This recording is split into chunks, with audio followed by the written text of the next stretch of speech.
Pernah nggak sih kepikiran kenapa kita harus taat kepada hukum? Padahal nggak semua hukum itu selalu terasa adil. Hukum sering kita anggap cuma kumpulan pasal. Padahal di balik itu ada sistem, asas, dan cara berpikir secara kompleks. Itulah yang akan dibahas dalam video ini. Kita mulai dari pertanyaan paling mendasar, yaitu apa sih arti dari hukum itu dan apa tujuannya hukum itu dibuat? Mari kita bahas. Jadi, hukum itu adalah kumpulan peraturan yang terdiri atas norma dan sanksi-sanksi.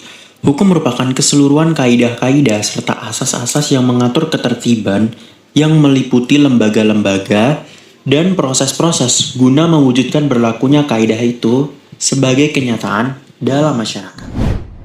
Jadi, secara sederhana, hukum adalah seperangkat aturan yang mengatur perilaku manusia dalam masyarakat. Aturan ini sifatnya mengikat dan kalau dilanggar itu ada sanksinya. Tujuan utama hukum adalah menciptakan ketertiban, keadilan, dan kepastian dalam kehidupan bersama. Tapi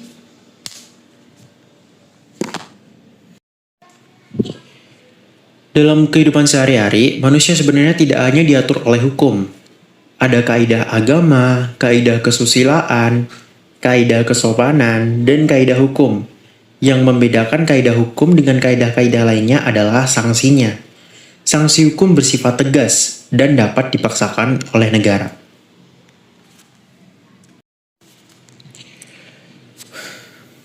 Hukum itu tidak muncul begitu saja. Ia berasal dari sumber-sumber hukum.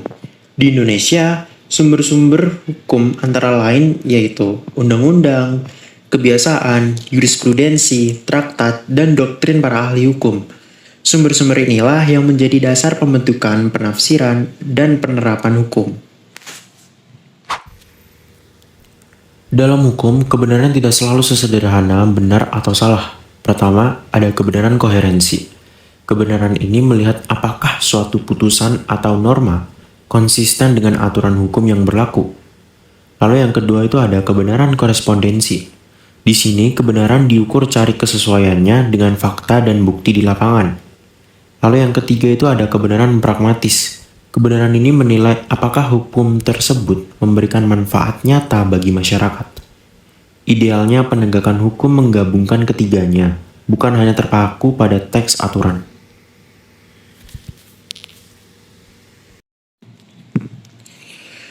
Karena hukum itu sangat luas, maka ilmu hukum dibagi ke dalam beberapa bidang. Pembagian paling mendasar adalah hukum publik dan hukum privat. Hukum publik mengatur hubungan antara negara dan warga negara, contohnya hukum pidana dan hukum tata negara. Sedangkan hukum privat itu mengatur hubungan antar individu, seperti hukum perdata dan hukum dagang. Jadi, di balik setiap aturan hukum, ada yang namanya asas hukum. Asas hukum adalah prinsip dasar yang menjiwai pembentukan dan penerapan hukum. Beberapa asas penting antara lain itu adalah asas legalitas, asas keadilan, asas kepastian hukum, asas kemanfaatan, dan asas persamaan di hadapan hukum. Asas-asas inilah yang menjadi pedoman agar hukum tidak diterapkan secara sewenang-wenang.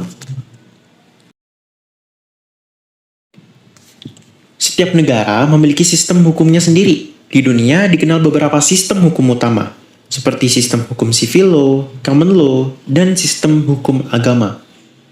Indonesia sendiri menganut sistem hukum campuran yang dipengaruhi oleh hukum Eropa kontinental, hukum adat, dan hukum Islam.